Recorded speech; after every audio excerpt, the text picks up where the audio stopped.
Heavenly Father, Lord, just want to thank you for the chance to serve through you. Lord, just watch over us through this meeting and guide our decisions. All we ask in your name, amen. Amen. Thank you. The Madison County Board of Education meeting for Thursday, June 3rd, 2021 is called into session. I recommend approval of the agenda dated June 3rd, 2021. Motion. Second. I have a motion and a second for the recommendation for approval of the agenda dated June 3rd, 2021. Any discussion? If there is none, all those in favor say aye. Aye. Aye. Aye. Informational items, instruction department updates. Mr. Solly? Good evening. I wanted to share a few things with you tonight, and as it stated here through some instructional updates. The first thing, just real quickly, to kind of, we've spent the last few weeks kind of tidying up the 2021 school year, and just quickly at a glance. But I was going back through the year, and I thought it was interesting to note first semester and second semester, kind of what the breakdown of instruction looked like through the 88 days of both of those semesters. And while it was certainly a lot of fun, maybe so much that we don't ever want to do it again, we learned a lot from that. And what I guess really when I was putting this together, what I don't want to get lost in the struggle of this past year of all the accomplishments that's happened. And there have been significant accomplishments over the last year. And it really started last March with the development of our digital backpack, a learning guide that as educators we learned a lot from, that guided and kind of led us into a lot of the decisions we made for the coming year. A group of people that just, there's no way to thank them enough, but our reopening task force, our parents, our community members, our educators, administrators, that all were a part of that. These accomplishments probably would not have happened if it had not have been for the input of those 4 different task force teams. And really do appreciate all of their work. But because of what we learned through the development of our digital backpack, what we learned from our reopening task force helped us to educate 19,000 kids in both a traditional and a virtual method throughout the year. Doing things literally, as you can see, first semester, making some significant changes in how we educate kids with a lot of times, not a lot of notice, okay, just because we were having to respond to the pandemic. But that culminated in about 1,400 students graduating. This year, we were able to complete extracurricular schedules, athletics, other extracurricular things, almost, 100% across the board. We had limited school closures due to quarantine. We're able to administer state testing to more than 90% of our students, 2,400 kids taking AP exams, and then we're starting the accreditation process this spring. And I mean, a lot of time and energy's gone into that. But, I say that I think it's important for you as a board, as our superintendent, as our district staff here, and those who are listening, this has been a group effort. Everybody's had a part to play in this. And a lot of good things have happened this year. And we're hoping that we hang on to the good stuff that we learned how to do. And we hope that next year is a much more normal and traditional school year, and we can take those good things and just make next year even that much better. We did have some very specific celebrations. Some of you, obviously with some of this, y'all all been a part of it, but y'all know that 3 of our schools this year have been recognized as model PLC schools. And Moores Mill Intermediate, Sparkman Middle, and Buckhorn Middle School A couple of those were able to get their celebrations in before school ended. Buckhorn Middle School was our most recent award winner. I'm sure their celebration will happen probably early in the school year. But had a lot of good energy around that, and then all of you obviously were at graduation. And, you know, I probably noticed in a lot of Tim Hall's emails and stuff about our 94-year-old graduate yesterday from Hazel Green. So that was a really special thing. But I put this in here, again, I hope that y'all noticed it, but, you know, as we wound up this school year, it was really encouraging, and no, it did my heart good. I hope it did y'all's as well, to see a lot of smiles, a lot of people excited about things that happened this year. And again, it was a great opportunity to see the fruits of your labor. And so just, again, I think we don't need to get lost in the fact that a lot of good things happened. Professional learning that's coming up, next week we will have the North Alabama Teaching Conference. This has been something that Madison County Schools, it used to be labeled North Alabama Technology Conference, but we wanted to expand it to include more aspects of instruction. So we tweaked the name a little bit, kept the acronym, but it's been going on. It's a part of what Madison County is. It's been here a long time, and we've continued to do it through the pandemic. It was virtual last year. We will continue with it virtual this year, and then, you know, we're all hopeful that next year it will come back and be a face-to-face event. We do feel like there are some components of it probably will stay virtual. And again, it's one of those things we've learned through this, that by offering some sessions that way, they're more easily recorded and saved, and people can come back and view it. This is a collaborative effort. Karen Fisher, our Supervisor of Instruction, heads this up, but works very closely with Mr. Trawick, our IT department, Jim Snell. I hate to start naming people. I'll leave people out, but I mean, there's a lot of folks that go into making this effort happen. But that will be next week. Our summer learning programs, I've talked to y'all about that a few weeks ago. But kind of the numbers are in. We'll have about 2,200 students in K12 that will be starting on Monday.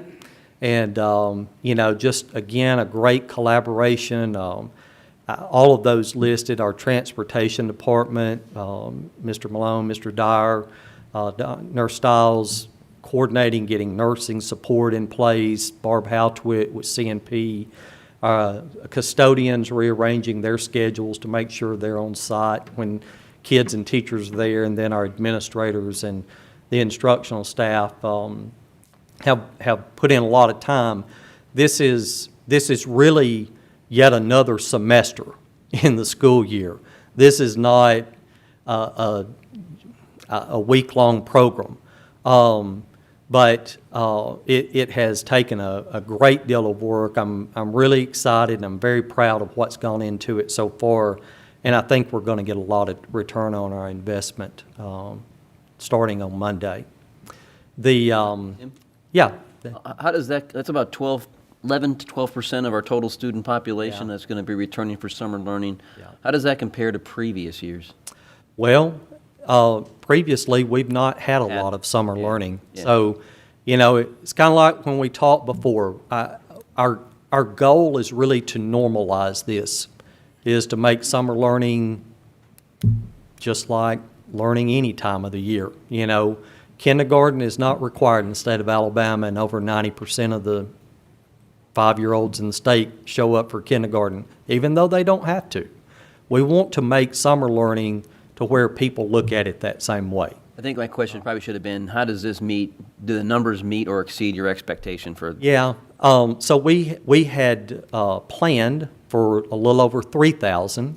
Just, we felt like that would be the max, you know, that we could support. And so all things considered, I'm pleased. I'm not satisfied. I mean, I think I want it to be bigger and better next year. But the people that are involved have put a lot of time and effort into making what will happen Monday quality. And it does, you know, the K-3 portion of this, which you can obviously see is the majority of the kids, that's the piece that's driven by the Literacy Act. All of it's important. We probably have put more time and scrutiny into the K-3 part of it this year because of that. And there's probably been more emphasis on getting kids involved in it because of that. But I really expect these numbers to grow. I think this will be something that, especially if we do our part and we have a quality product, and people are not kind of seeing it as a stigma going to summer learning, I think it will be a really good thing. Like you mentioned, with it being about 12% of our students, you know, you can sort of roughly say about 15% of your student population typically is going to fall into a struggling category. So, I mean, it's a pretty good dent into that 15%, if that helps. One of the two main things, and this is a decision we'll be asking y'all to make, is looking at some restructuring in our instructional department. This is our instructional framework. These are the big rocks that, as a district, we place a lot of emphasis on and put a lot of time and energy into supporting. Largely the rationale for doing this, obviously with the retirement of Mr. Evans, our Director of Auxiliary Services, there is some funding there that have approached Mr. Perkins to see if we could look at repurposing that and adding some additional support to our instructional staff. As we think about State Department initiatives, system initiatives with our ESSER II funds, we're going to be adding, right now we've already added 35 classroom teachers with these and other additional dollars. That's above what our foundation program, and not counting local funds and stuff. This is units with our stabilization funds or with ESSER II funds. And we have money in that budget to add potentially up to 20 more units somewhere in our district. And that's something that, you know, as enrollment, we really start getting firm numbers, we'll continue to look at and doing that. But we've added 23 instructional coaches to our local schools. We've added 29 instructional aides to our local schools. So, you know, I feel like, you know, this is kind of a double-edged sword. You add a lot of personnel into your schools and you had positions that have some specificity to their job, like instructional coaches, and you need support for those people. You want to maximize what those individuals are doing. Obviously, the local principals and stuff will play a big role in that, but it, you know, you walk this fine line of being efficient and being inefficient. It takes staff to be efficient. So, looking at the Literacy Act, it's almost become a job in and of itself. We have new math, ELA curriculums and textbooks we'll start with math this year, bring ELA on next year. Whenever you bring those two big curriculums on board, it's just a lot of heavy lifting there. Not complaining, but it is what it is. Our focus on professional learning communities, again, using the analogy, we're not turning around a jet ski, we're turning around an aircraft carrier. And it takes time, and it takes people, and it takes commitment from a lot of folks looking to make this happen in a systemic manner, and helping our schools do this. And then just making sure our kids leave college and career ready, and that encompasses everything that happens starting in pre-K until they cross that stage and move their tassel. So all of that being said, this is what I'm proposing and have asked Mr. Perkins and talked with he and Dr. Minsky about and kind of vetted it and looking at it. But with The dotted lines would be around new positions. So where we currently have one supervisor of instruction, we would look at splitting that and having two, one that could focus on elementary, one that could focus on secondary. I think you kind of see how the tree works there, but the elementary supervisor, and we've had a lot of conversation about this. Me personally, I don't think it needs to be labeled elementary supervisor. I think people in those roles need to be multifaceted, need to be able to, because we've got a lean department, I think they have to be able to have knowledge in multiple areas, but they would be focused on those, on either elementary or secondary schools. The supervisor that would be over the elementary tree would supervise an early childhood specialist and an elementary specialist. Currently, Dr. Nancy Curry serves our district as our school improvement specialist. A significant part of her job is functioning as the early childhood specialist. I mean, that's a lot of what she does and spends her time doing. The elementary specialist, again, that would be new. That person's focus would be more on grades 4 through 6. I feel like after talking with a lot of our schools this spring, talking with our instructional staff, we have an annual debriefing looking for kind of a, self-evaluation. Where are we? Where are our strengths and weaknesses stuff? Just that elementary area seemed to be our biggest hole that we need more focus there. That's where so much of our ACAP data is influenced by those grade levels. Again, while the Literacy Act stops at 3rd grade, it really doesn't stop at 3rd grade.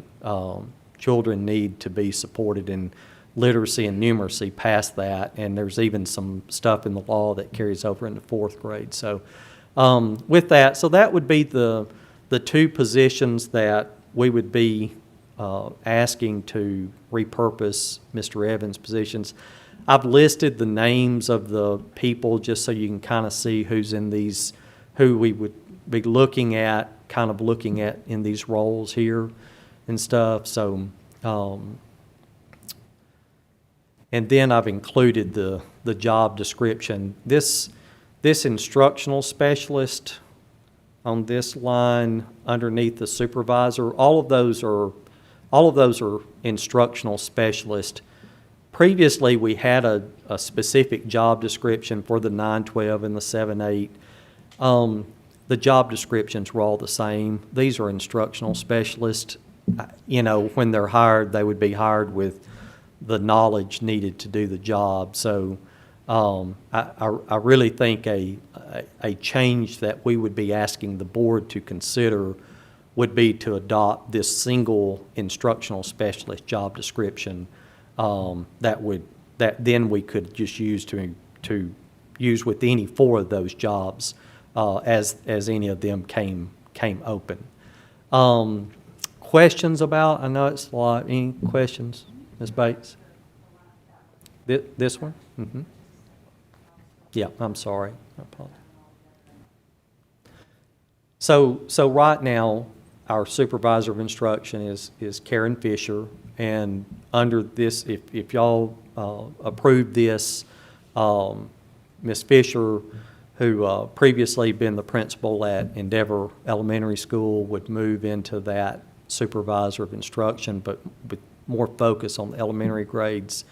Dr. Curry, and if that new position for the elementary instructional specialist is approved, that would be under that. And then Sarah McClendon is the program specialist that would support that. She works with our assessments that support our elementary grades, elementary and middle school grades largely. And then on the other side of it, it would be a new supervisor of instruction to work with secondary, and then Jennifer Taylor and our newest hire, Jennifer Fanning, who's replacing Elizabeth Smith, who's retiring this month, and then Tina Hamlet's the program specialist for that.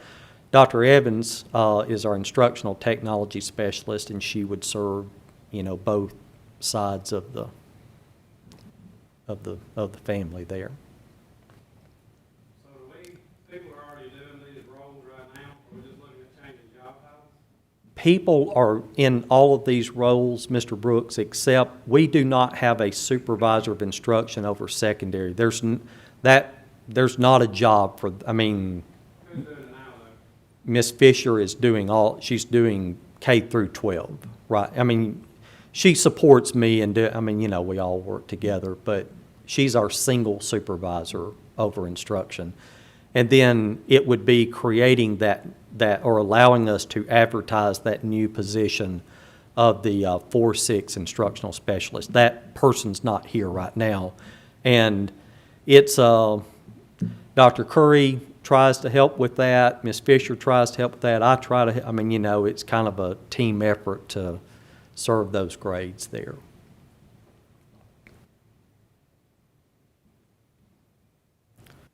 Miss O'Bannon, we work closely with her to run the numbers and, to make this as cost neutral.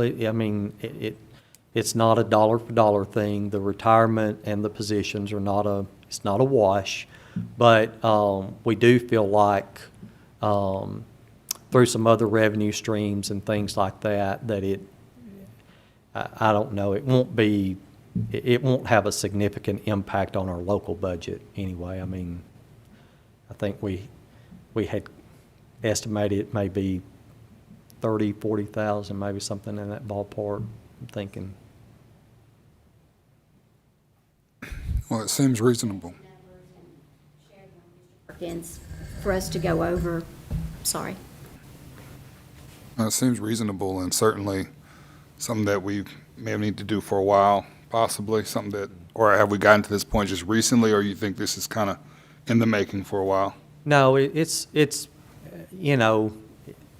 I think this year with the, really with the Literacy Act going into full steam ahead, and we've really seen like how much support it takes somebody to do, it makes it to where whether we do this or not, we're going to have somebody focused on K-3 solely and not even pretending to have anything to do with the other grade. It'll be just something we absorb if it's not, if it's not something we can do. Yeah, it seemed like a stretch to expect that supervisor of instruction to be K-12. That seems like a lot of, I know you guys help and you guys fill the gaps, but it seems like a big space there to cover. Well, in a lot of these positions, flexibility in what people can do. Myself, I've got K-12 experience. So I've been a K-8 principal, I've been a middle school assistant principal, been a high school teacher, high school AP. So when I hire people, Ms. Fisher, for instance, was a high school assistant principal before being an elementary principal.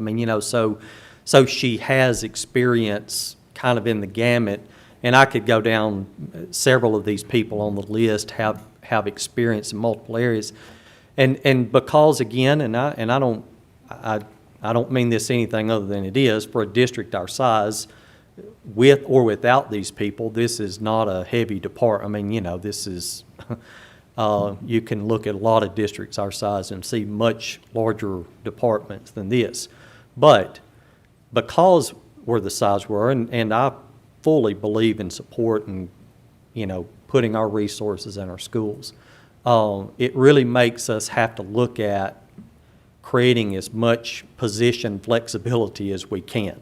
So when we hire people, we're always looking for people that can wear the most hats that we can stick on their head. So, and we've got a good team. And again, with it or without it, we'll continue to have a good team. But I do think, I feel very confident that these positions would put our department in a position to better support our schools and to execute that instructional framework I showed you earlier, and just continue to execute it and make our district better.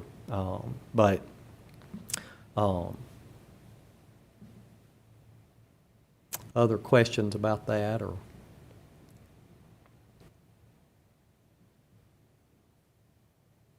Thank you, Tim.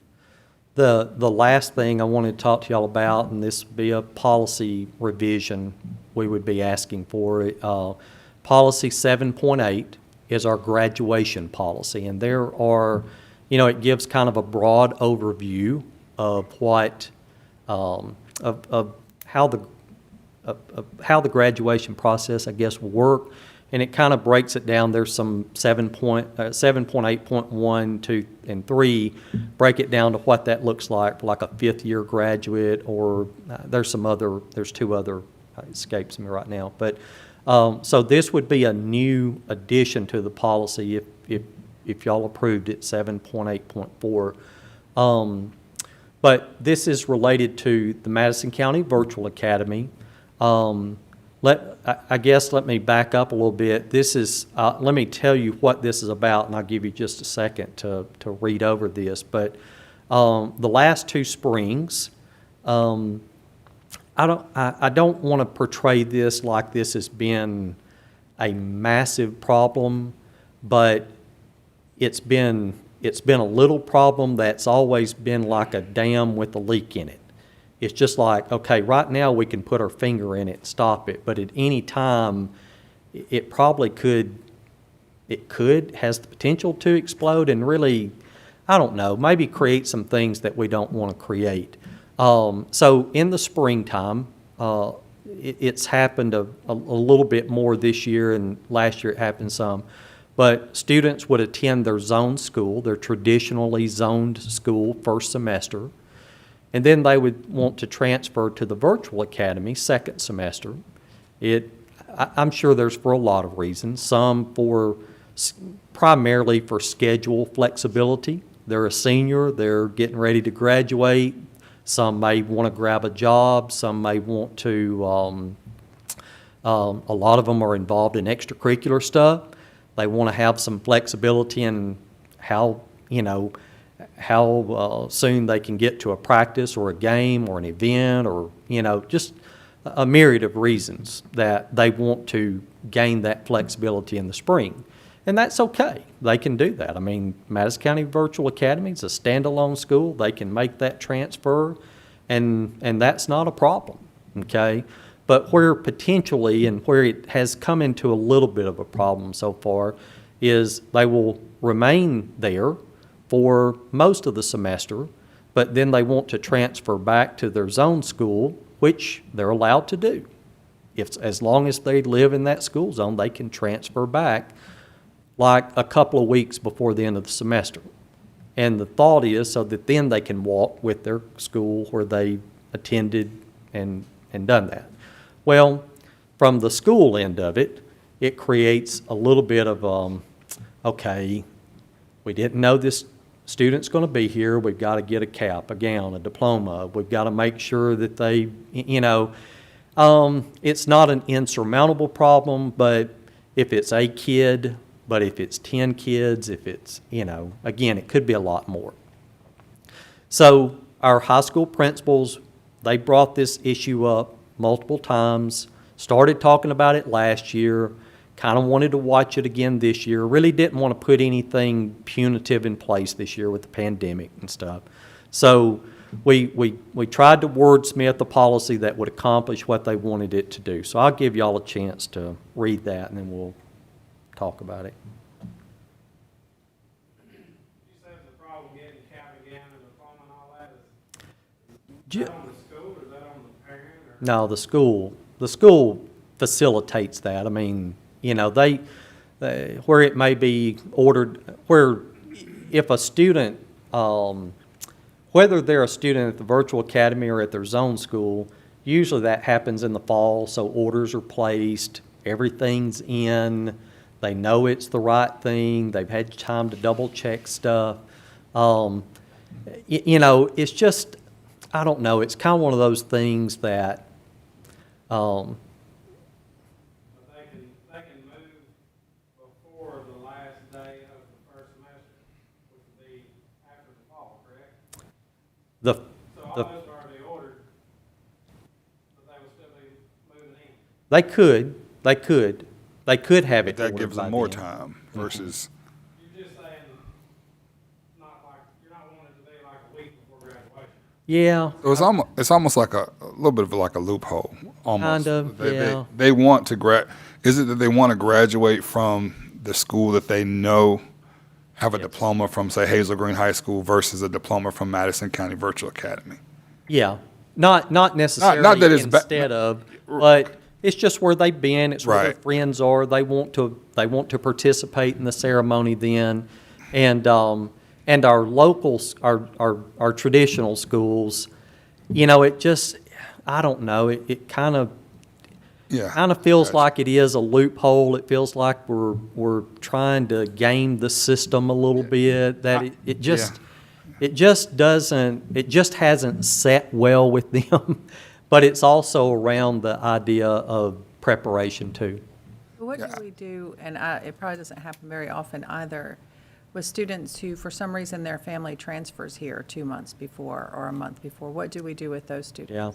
We make preparation, if they have met their graduation requirements, we do what it takes to let them participate And I guess in the graduation ceremony.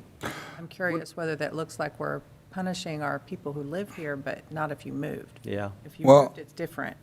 Yeah. Because we don't know the reasons they went to virtual school, because I guess I think if you enrolled in virtual, say you had a kidney transplant your senior year.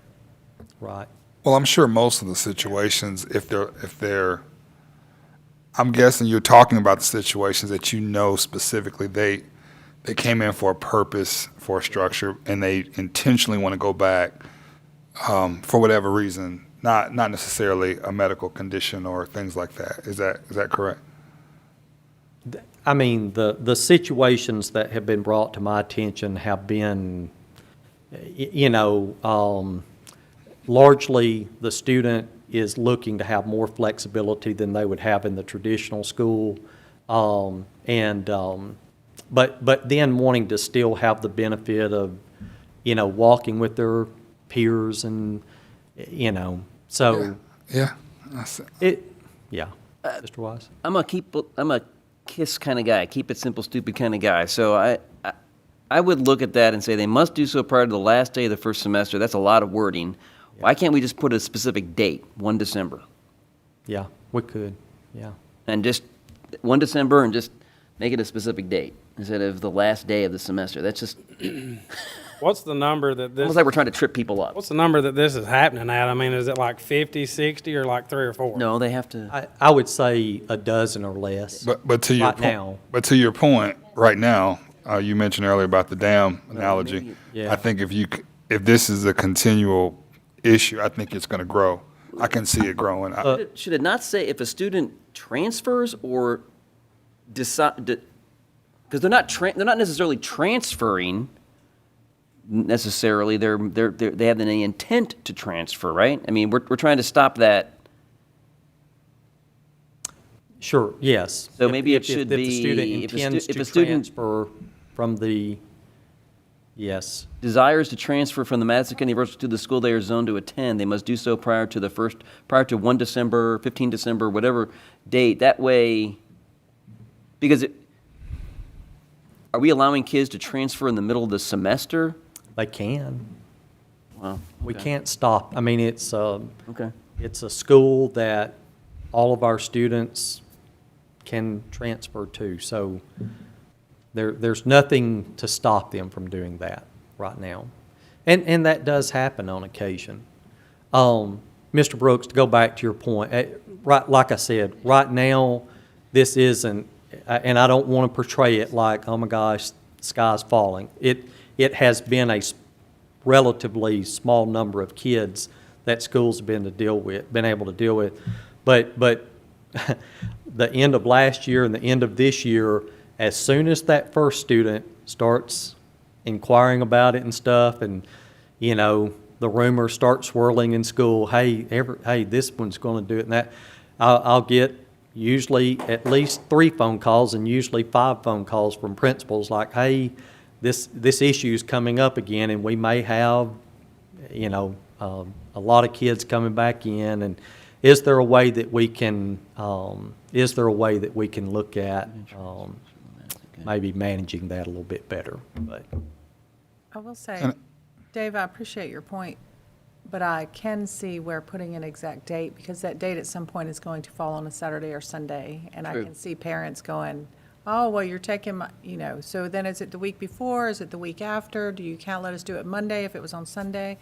So although it is wordy, I don't know that the last day of the first semester is probably allows it to be very definitive regardless of when we start the school year or when holidays fall and that sort of thing.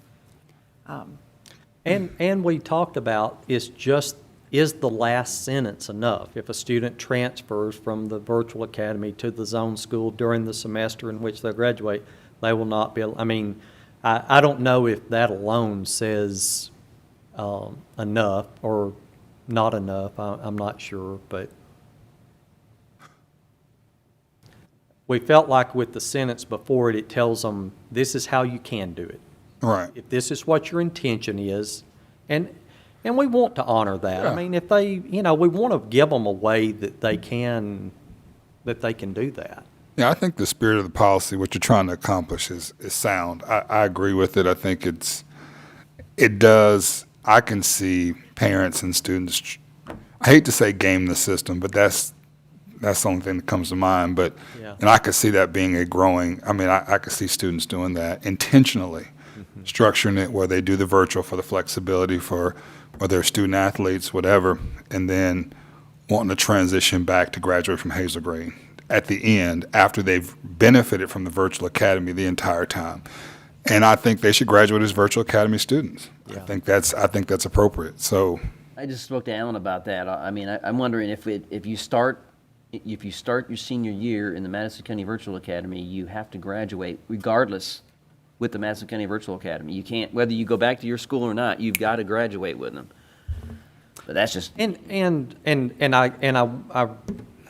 don't think I need to tell y'all this, but I think I need to say it, is the virtual academy, y'all saw their graduation. I mean, they've got a robust senior class and have continue to establish a good culture of their kids wanting to stay there, So I don't think, I don't want to imply or insinuate anyway that it's, again, there's anything wrong with that, but this is a subsection of students that, I don't know, it's just, it's not a problem with the schools or anything. No, It's trying to Yeah. kind of manage a potential issue maybe, so.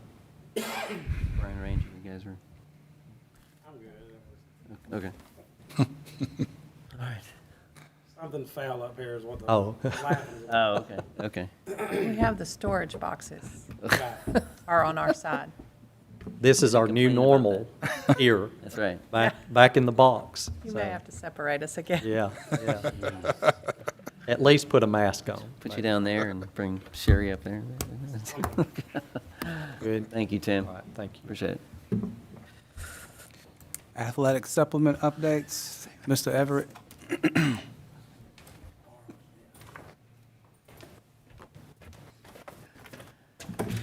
Good evening. We've previously talked to the board about requesting to add make some supplement adjustments to the salary schedule for athletics. The first one we had previously talked about was for the esports, adding 2 options for a head coach fall and spring, and also option 2 would be for the head coach for fall only and a head coach for spring only. And then the second item we had talked about was girls flag football. We had some discussion about that, so we would like to request it for a head coach for 3 steps, to start with step 0, $1,000, step 1, $1,250, and step 2, $1,500. And then the third adjustment we would like for you to consider would be to add an additional assistant coach to some of our sports that currently does not have an assistant at all. And some of the qualifications, or I guess what would qualify for a team to add an assistant would be We'd have to have a squad of 25 or greater going into their first competition of the season. And basically, this is for safety and supervision. When we're talking now, for the most part, we're looking at outdoor track, indoor track, cross-country, those sports. And also, to include, we have the other sports that are not included that does not have an assistant. That would be bowling, golf, swimming, and tennis. So we're talking about a $500 assistant supplement. So that's something we were requesting you guys to consider. Any questions about those? Do you have that on a document or anything, Mr. Everett? I do on my phone. I can send it. I sent it earlier, but I guess it did not get put on here. So I will. When I walk out of here, I'll send you guys what I'm talking. Sorry about that. That's okay. The only thing that is different than what we had previously talked about is the amount for the girls' flag football, and then the additional assistant for some of the sports that do not currently have an assistant coach. And basically, we're looking at supervision and safety. When you amass 25 young people or more, you need a little more supervision. And also would help with instruction as far as skill development, those kind of things.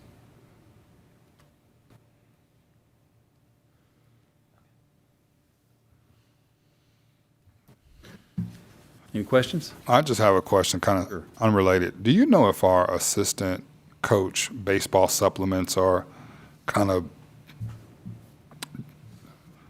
equivalent to our neighboring districts? Do you know, or are we under significantly for those?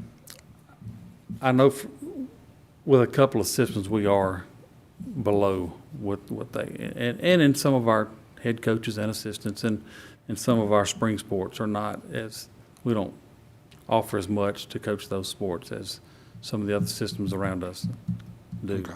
I have some information I'd be glad to share with you guys, or you or whoever else wants to, if you want to see what some of our other systems are. Yeah, I just want to make sure our supplements, specifically some of our assistant coaching supplements, are at least on par.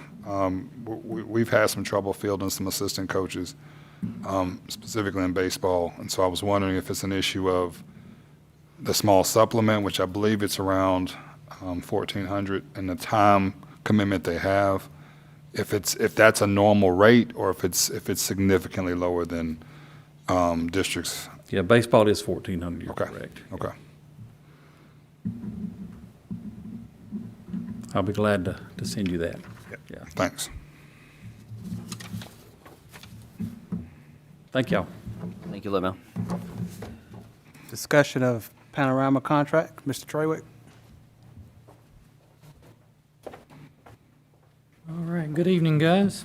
Thank you for giving me an opportunity to present to you guys tonight.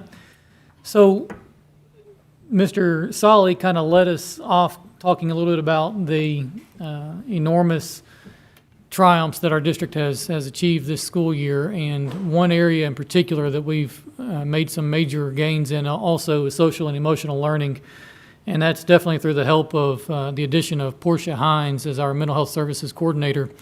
One of the things that she has done aside from that is add some more work for me and the rest of us to do, and that is looking at additional programs for our students to benefit from.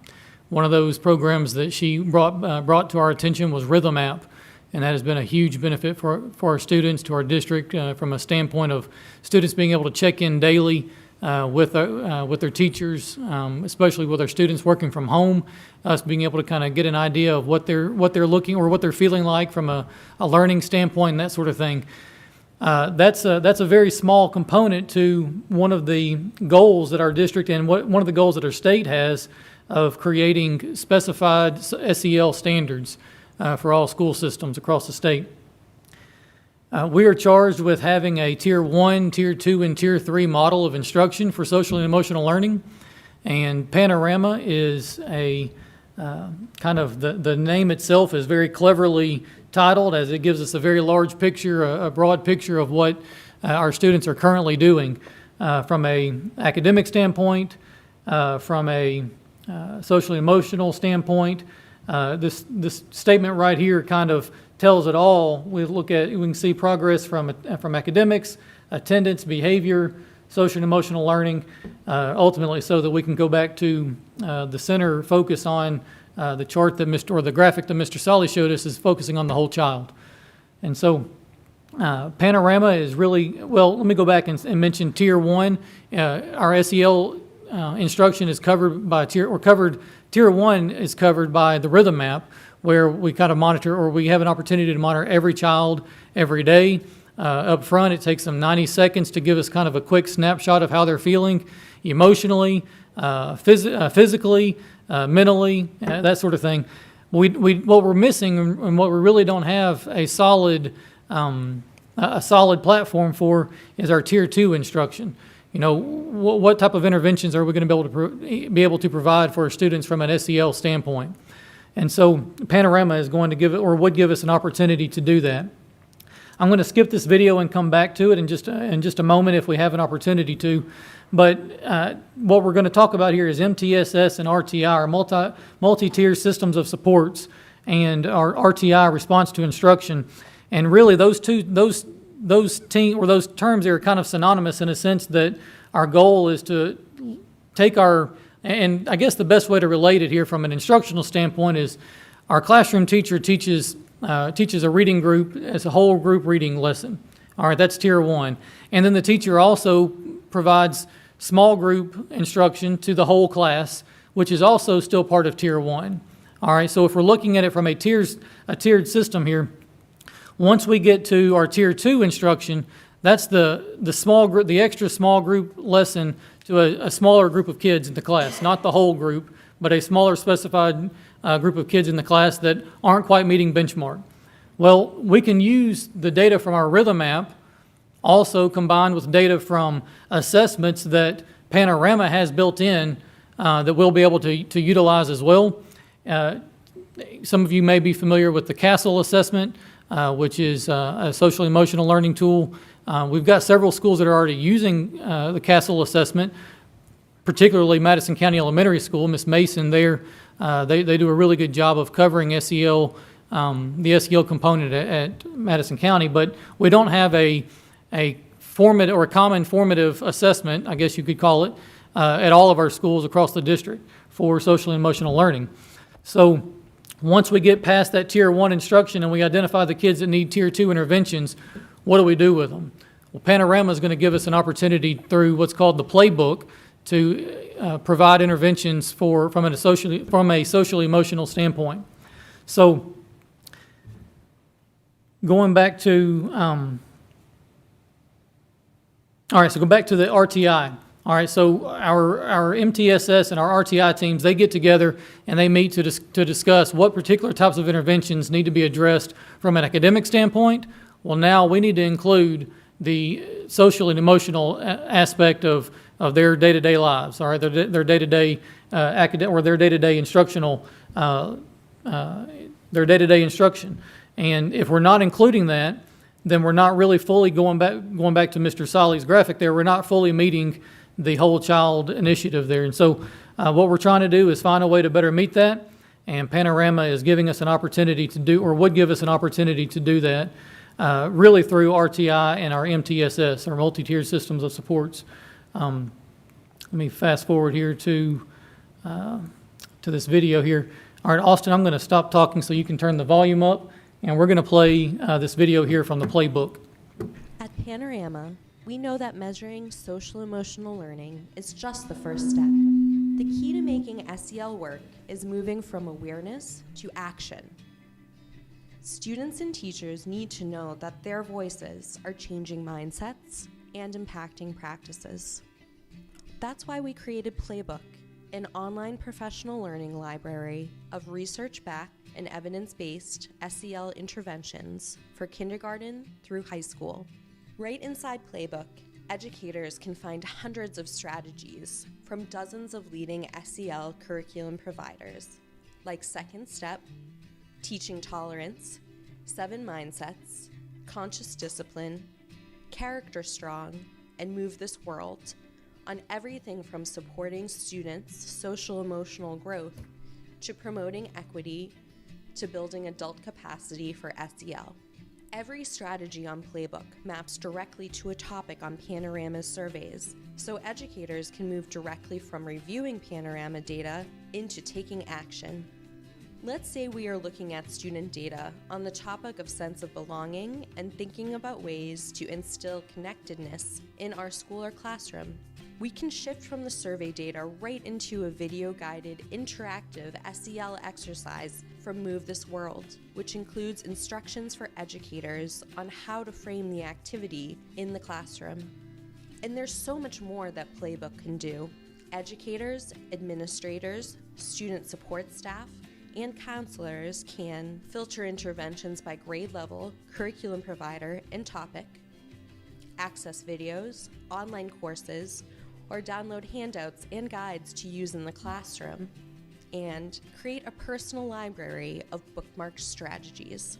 With resources for both in-person or virtual delivery, Playbook is the best way to embed data-driven social-emotional learning strategies into the fabric of your school community.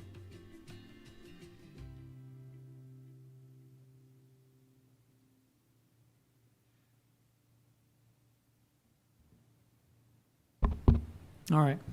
So Panorama is, if we can look at it this way, as a learning management database where all of the SEL component data that we can collect, similar to our DIBELS assessment data. We take DIBEL, we conduct DIBELS at the beginning of the year, middle of the year, and at the end of the year. We can provide an SEL assessment to the students in the same format at the beginning of the year, middle of the year, and end of the year. And then that data will also go back into, let me go back this way here. On the actual platform itself, I think I've got a couple pictures. On the actual platform itself, you'll be able to see attendance data, discipline data, academic data, and the SEL data. It will fully integrate with PowerSchool SIS. Once we transition to the SIS this summer, it will fully integrate with that. All of the data coming from all of our assessments will be built into PowerSchool, and then in turn, eventually built into PowerSchool, and then in turn goes directly into Panorama's platform. And so, kind of like what we used to use the data information system called DIMS. Nathan, you may remember DIMS. We used that as a kind of a one-stop shop to see all of our academic data and attendance data as well. What we were not able to capture as much of was discipline data, and it didn't capture anything to do with SEL. And so Panorama really kind of provides an opportunity for us to put everything into one place. Panorama will also give us an opportunity to pull, like I said, 3 different assessments plus 1 state assessment into it. So we'll have an opportunity to see M-Class, iReady, and STAR data, all right, along with 1 state assessment. So the opportunities here are really kind of, in my opinion, opportunities from this playbook are really invaluable because all of the lessons here are research-based.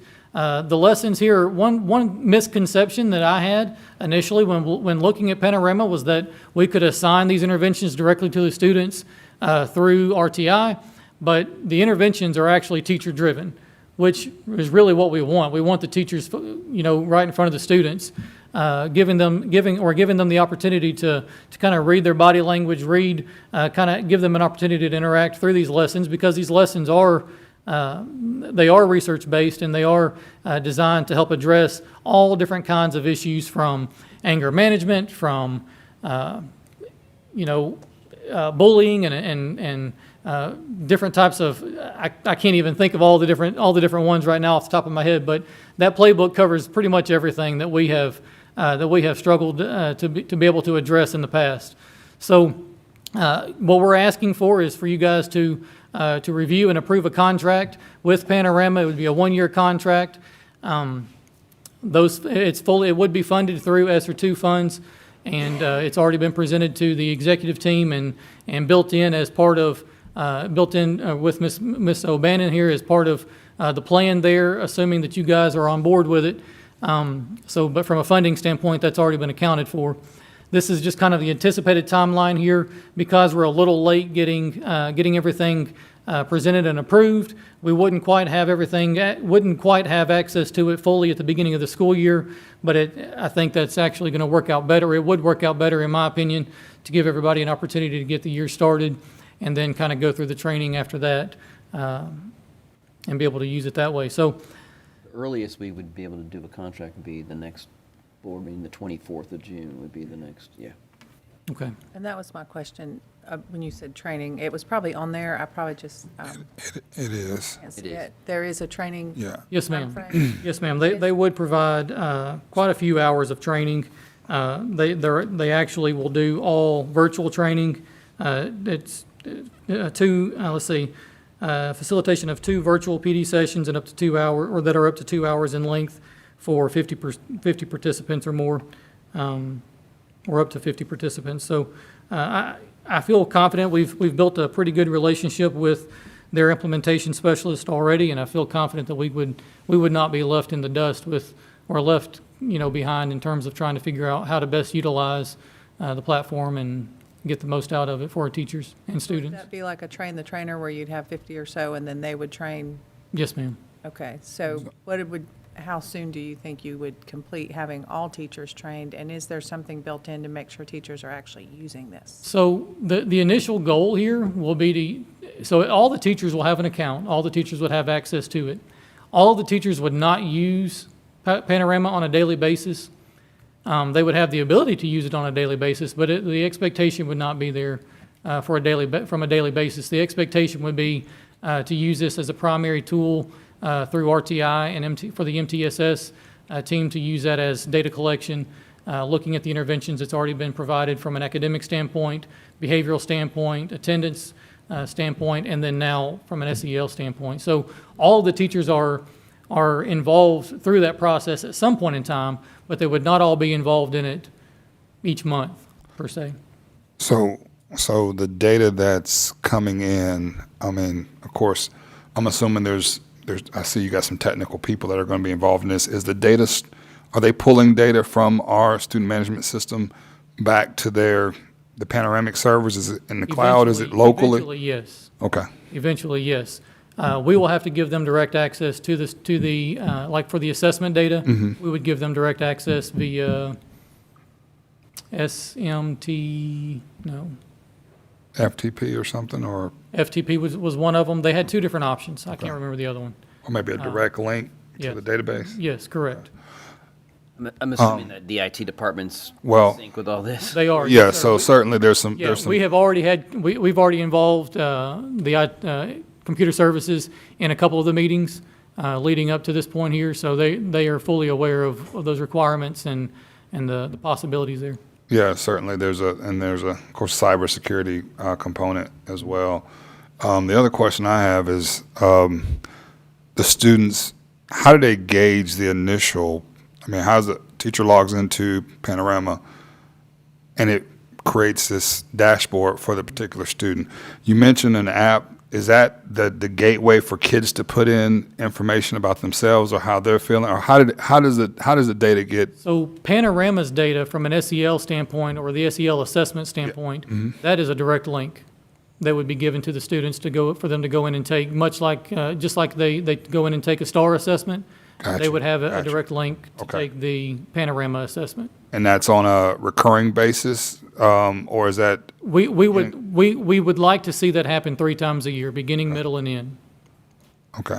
And so, Just for the Panorama's assessments. Now, the Rhythm app assessment, that is something that the expectation will be that every student in the district clicks on emojis, and I don't know if you guys remember seeing that or not, but there's it's a very quick 90-second survey that the students log in through using their Clever app or using the Clever app. There's a Clever badge specifically for a Rhythm app. They click on it, it comes up with their account, and they click on one of 5 different emojis for 5 different categories on how they're feeling. That assessment data there could be used to trigger an additional assessment through Panorama from an SEL standpoint. so as part of a teacher's role, I guess, and I should know this, but it's part of a teacher's role to assess social emotional learning at this point? Like, that's just, The ALSD has not made that a mandate yet, okay. but there is legislation to include that as a mandate. So, okay, so this is going to be something that teachers are going to have to, in the training, assuming that's something they're just going to have to start being aware of. That's a strategic direction as a district, that we're starting to look at social emotional learning as a key component. Because I would imagine most teachers are going to be like, okay, what does this mean? And they're going to try to figure out, where does this fit in an instructional toolkit? Yes, So- sir. So starting in January of this school year, Karen Fisher and I started tag teaming our AP2 meetings.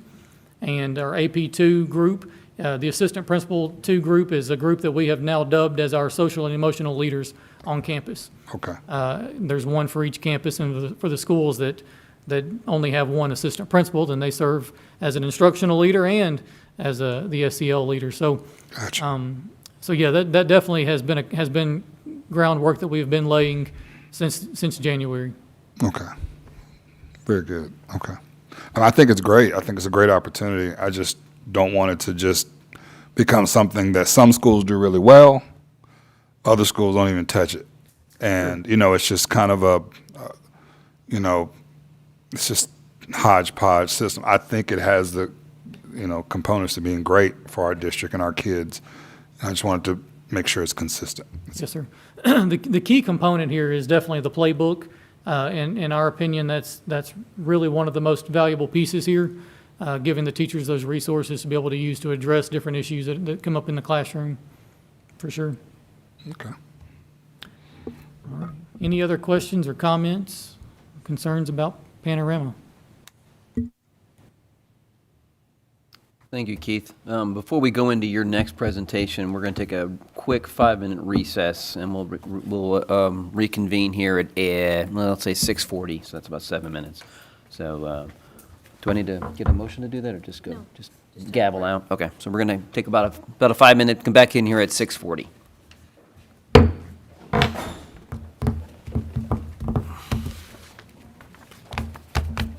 Yes, for a quick recess. You do. Do I need to separate you two? We need to get her back down there. You're still on the air. I know.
Ready? We're back, huh? Go ahead and put on your microphones back on. And Madison County Board of Education is back into session. Mr. Trawick. All right.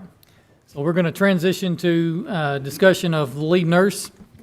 And so Nurse Donna Stiles, after 18 years in Madison County School System, has decided to, I'm not going to say retire completely because she's not retiring entirely. She's got other plans to go and continue in the work of healthcare for other folks. And so we're certainly going to be missing her for sure after all of the work that she was able to accomplish with her team of nurses, 30 full-time nurses,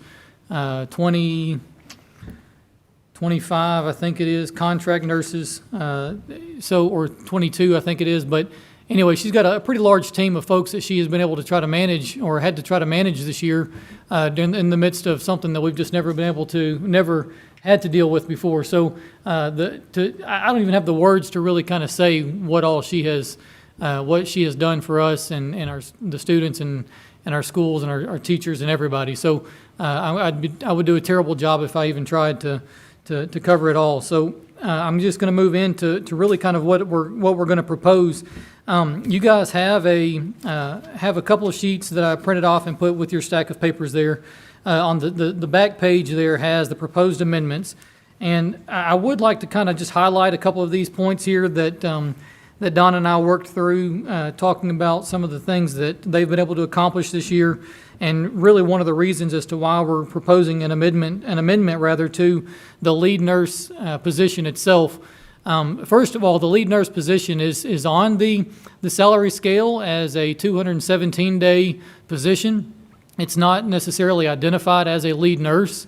However, we know that that's the position that serves in that role because they have a 217-day contract. We're going to propose, or we are proposing, changing that contract to a 240-day contract. One of the reasons there is the fact that, through everything that we were trying to work through this year, we decided that position was vital to our leadership team. And so Dr. Minsky and Mr. Perkins added that to the leadership team, or added her position rather to the leadership team this school year. And all the other positions on the leadership team are 240-day personnel because we're all working year-round, accomplishing different year-round activities and year-round responsibilities, rather. One of the things that is adding to that responsibility this school year is our summer learning opportunities. And so because of the summer learning opportunities that we're working towards, the learning loss over the course of the last year and this year for some folks, and then also with the addition of the continued summer learning opportunities that Mr. Solly referenced, possibly and hopefully because of the Literacy Act, we'll have students on campus through the month of June, hopefully, from here on out. And so all of our campuses currently have a medical mandate. Let me back up. Not all of our campuses have a medical mandate this summer. However, all of our campuses are required to have a nurse on campus, on site. And so we have quite a few medical mandates through the summer learning across the county. And so we've got folks in place there that are able to help address those issues as needed. And so one of those, through summer learning, we've had to staff 42 nurses this summer, just to cover all the different needs across the county. All the lead nurses are expected to attend professional development opportunities that occur during the non-typical contract time, generally June and July. There's 2 different conferences that they are expected to be at as the lead nurse. The mega conference is one in particular, and then I cannot remember the name of the other conference that Donna has to attend or is expected to attend, but it's in the month of June.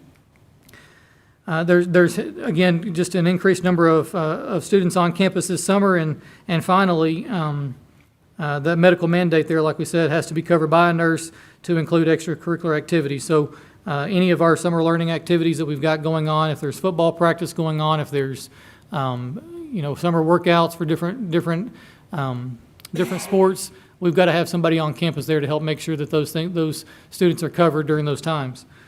And so those are really kind of the major points there for changing this from a 217 we're proposing going from a 217 to a 240-day contract.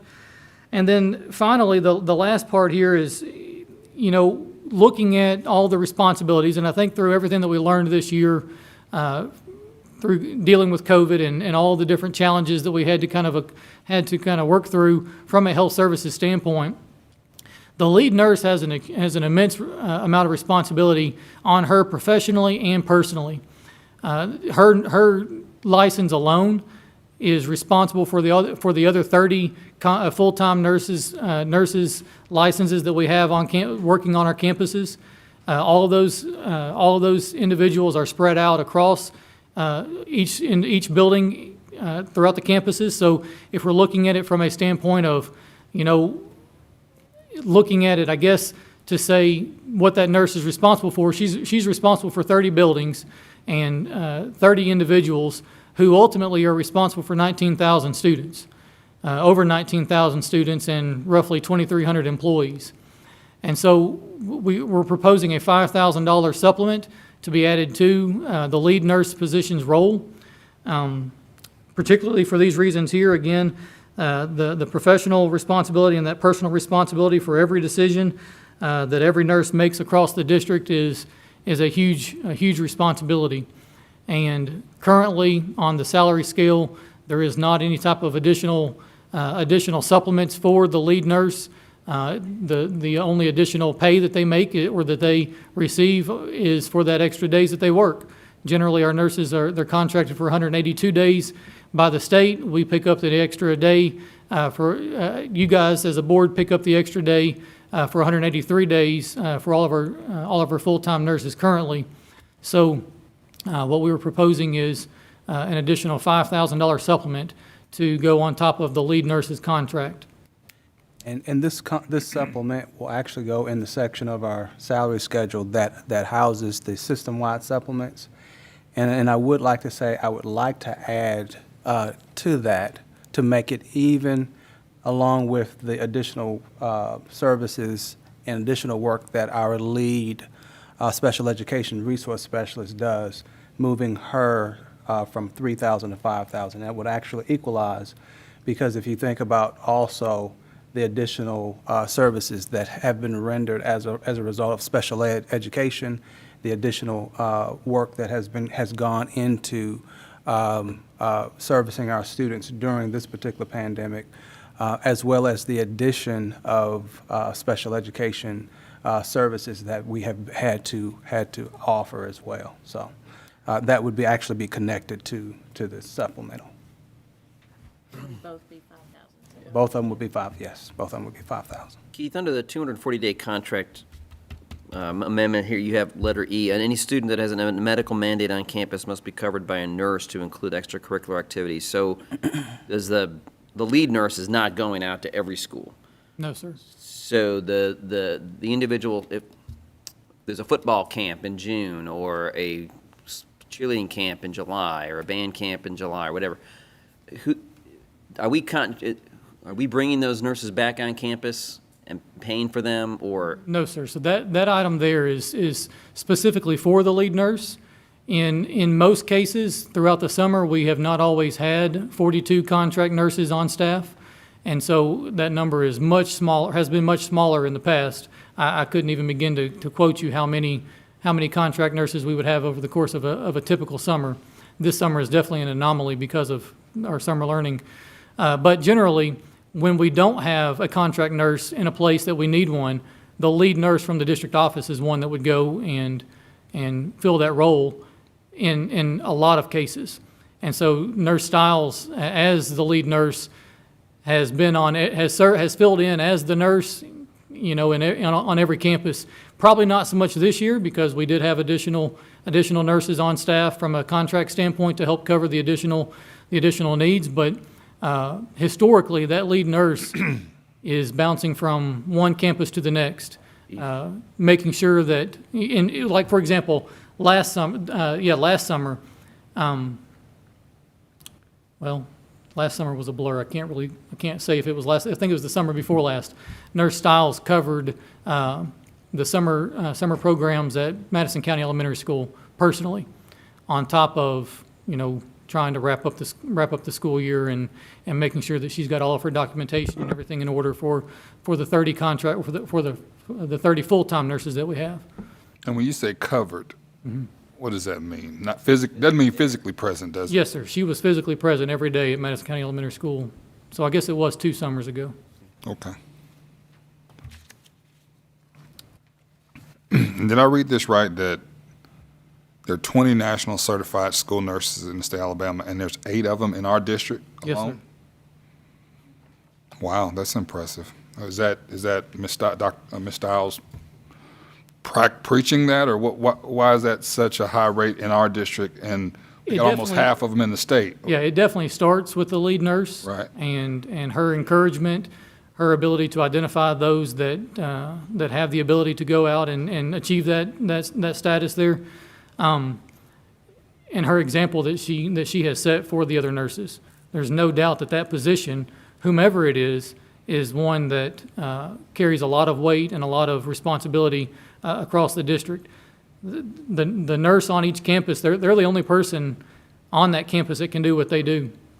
And having a quality individual in that position, our district is a district that does not hire anyone that does not have a BSN. We don't have any nurses in the district that are not that do not have a bachelor's degree, that are full-time nurses anyways. Our district has placed an emphasis and a higher expectation on that department because we understand and recognize the level of care that's needed. You can look at the numbers also that's provided here from her system-wide report. The level of need it fluctuates from year to year, but one note in particular is the amount of money that Nurse Donna has helped our district to save is through in-house CPR certifications. There's on that first page there, it's highlighted in yellow in the middle. You probably don't see it there, but there's $15,000 worth of savings to the district on CPR certifications by in-house folks being able to be trained and deliver that training as opposed to trying to bring people in from outside the district. And most of that is not necessarily savings that's directly to the board, but savings to individuals. Usually individuals end up paying that on their own. And then by having UDA help me out, Miss Angie, I can't remember the, Diabetic assistant? yes, what's the U? Unlicensed. Unlicensed diabetic assistant, thank you. By having those personnel, or those persons staffed there, that has saved the district $46,000, as opposed to having to send a school nurse, an actual licensed nurse, on a field trip and that sort of thing. Now, I guess we could look at that savings, and one reason as to why it might be lower this year is because we didn't take as many field trips, and that number's on the back page there. Significantly fewer field trips. So, I don't want to diminish at all what COVID did to our community staff, but a lot of these extra items, if you look at this list, happened way before COVID. And I think that this was a long time coming. I guess what I want to make sure people are aware of is COVID alone didn't make this job as hard as it is. This job has been hard. There has been lots of increases over the last 10 years. The diabetic assistants, the EpiPens that came out, the needs for deaf children that we've had to address, the ability to manage having these people at extracurricular activities, all those things and all that went in it, the different training, that sort of thing, getting those up and running, the policy changes over the last 5 years. Those combined are way bigger than COVID. So if COVID went away today, this lead nurse still does that much more. And I just wanted to make that clear, is that it wasn't this year she did more. That more happened before Ms. Stiles was even the lead nurse. Our prior lead nurse did equally have a lot on her that kind of happened, and it got bigger and bigger and bigger, and you really didn't notice until it started to be so big that COVID really just made that a glaring comparison to what the amount of time we were allotting her in her contract to get done. So I just want to thank her. I don't know if she can hear me or she's listening. but COVID isn't the only thing she did well. I mean, the things that have come up over the last several years with students is amazing. And I just wanted to point out, I know y'all, and not everybody can see this, the students diagnosed with flu over 17 to 2020, all of those are higher than the amount of students who got diagnosed with COVID. And I just think that also is just a testament to what they did, not just the nurses, but our staff and everybody. We managed to keep COVID less than flu for the last 3 years, 5 years. So, I mean, I just wanted to point out some of the other stuff that's on this. Just kind of, it's a good opportunity to say that we're doing healthcare pretty well in Madison County, and I appreciate what she's done. And kudos to y'all for thinking about it and hopefully putting nursing in a position where they can continue to do that in a way that is financially not rewarded, because it's not a reward, but just equal to the task that they're doing. Donna does not like to toot her own horn, but I'll use her own words to say that Madison County Schools is the gold standard for health services across the state, which goes back to what you were saying there and pointing out with the national certified nurses. Yeah, just the number, just the number of teacher contact and phoned face-to-face emails that they have to do. The fact that somebody took the time to count all those is amazing, but 42,000, that's, divide that up in the number of hours in that day for that year. And it's a lot of time that they're spending making sure that everybody feels safe. Yes, ma'am. Any other questions or comments? Thanks, Keith. Thank you. And I do want to echo the sentiments. Nurse Stiles, she's done a tremendous job, and wish her all the best. She has definitely made our district better for her being in it, you know, with the innovations that she was always innovative, and she always came, hey, what do you think about this? Can we do this? So I do want to just simply put that out there. She's a fantastic person, has done a fantastic job. All right. Mr. Perkins heard every single word, and I'm extremely humbled. I will pass this to the wonderful team that I have. Thank you. Thank you. Informational item E, June 17th board retreat. So each summer, AASB, Alabama Association of School Boards, puts on a conference where school board members from all over the state come together, and there's a lot of informational items that board members receive and superintendents receive. And so this year, we thought it would be good to kind of cover some of the future district business in the form of a board retreat. So we're going down just a day early, which is June the 17th. The conference is the 18th through the 20th, and this is the agenda that we are actually going to cover, or planning to cover. Of course, it's a public meeting, so it's one of those things that anyone can come and join in if they would like. If you're on Nice vacation. Nice little drive. If You're on vacation. if you're in the neighborhood. But this is just some of the things that we're going to talk about, of course. Just going to look at our pillars of excellence, mission, strategic plan, which, of course, is a huge part of our district. It's basically how we run our district. We are going to discuss and look at next school year, look at our COVID plan. Accreditation is a big part of next school year. Just some focuses on whole child, and I think Mr. Trawick touched on it a bit, as well as Mr. Solly. And then, of course, the PLC focus, because the PLC professional learning community is how we do business in Madison County. Everything that we do basically spins off of the strategic plan, which houses our professional learning community. It's an engine that runs our district.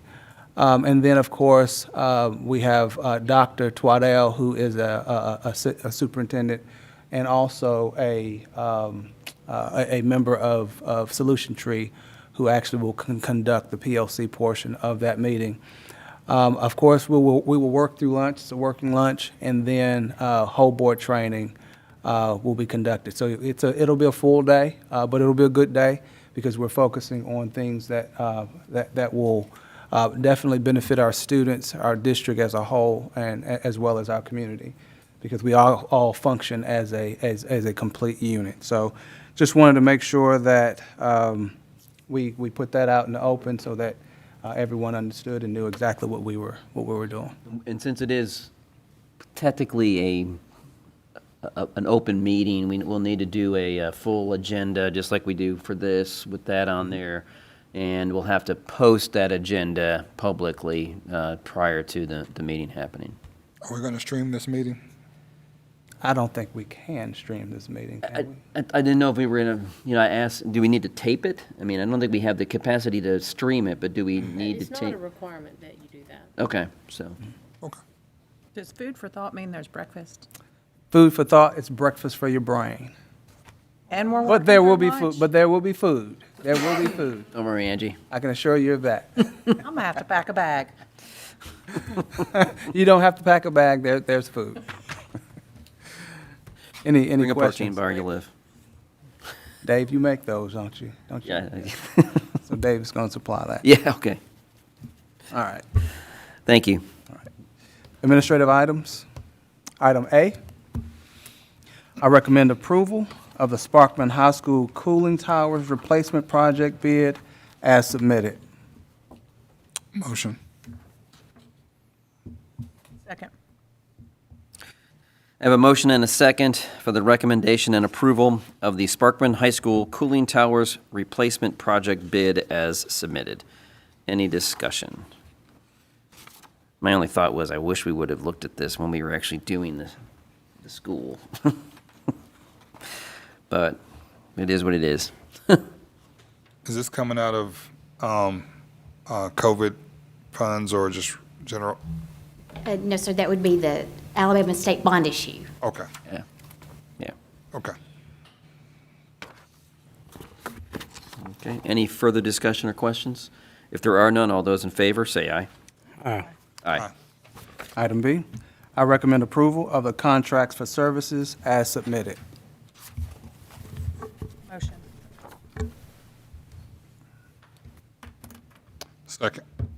I have a motion and a second for the recommendation and approval of the contracts for services as submitted. Any discussion or questions?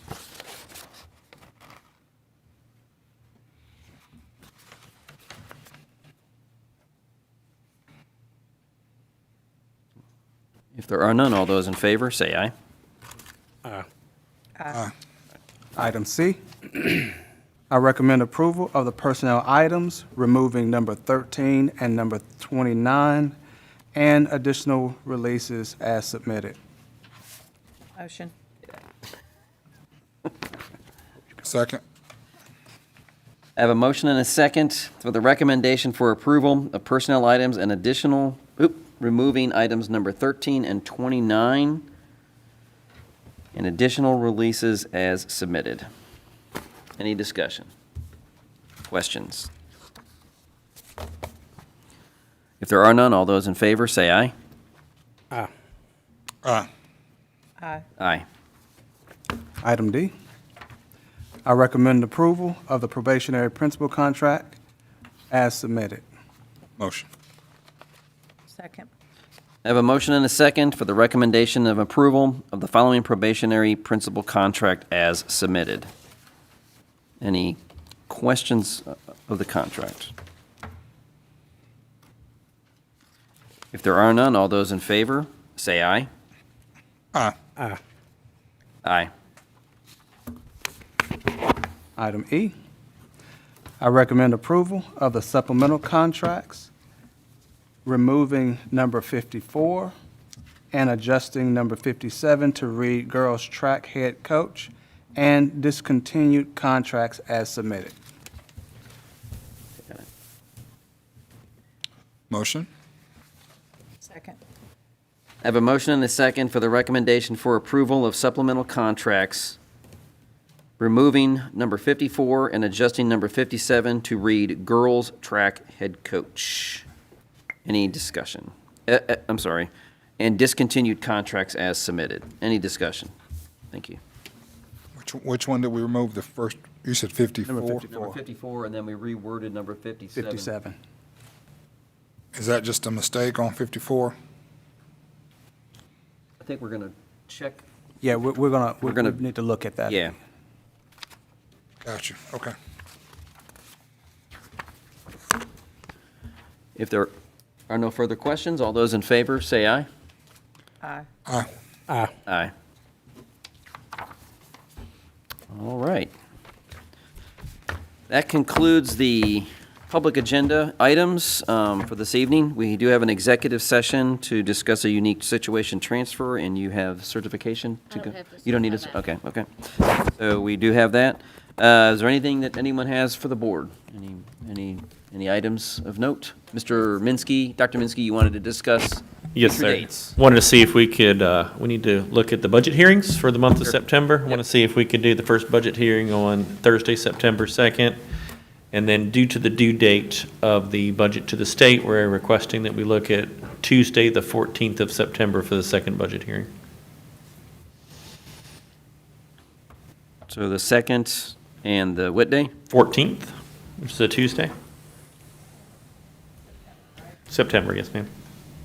Looks wide open right now. I can't guarantee that something won't come up. Yeah. Looks good right now. So, All right, I'll send the invitations. all right. Anything else?